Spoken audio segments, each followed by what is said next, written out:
வள்ளுவர்கிட்ட போய் ஒருத்தன் கேட்டான், யோ, கற்றதினால் ஆய பயனன்கொல் வாளறிவன் நற்றார் தொழார் எண்ணிய.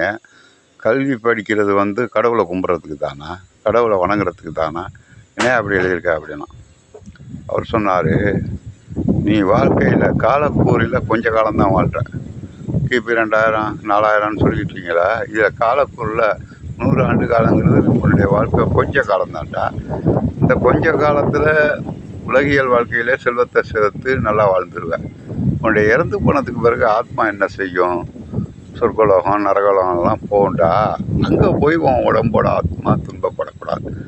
நீ எனவே கடவுளை தொடர்ந்து வணங்கிக்கிட்டு இருந்தீங்கன்னா உனக்கு துன்பமே எப்போதும் இருக்காதுடா. உன்னுடைய ஆத்மாவுக்கு உடம்பெல்லாம் கருவிகள் தான்டா, உயிருள்ள பொருள் ஆத்மா மட்டும்தான்டா. எனவே கல்வி இந்த வாழ்க்கையில் வாழ இன்பமாக இருக்கும். அதே நேரத்தில் கடவுளை தொடர்ந்தா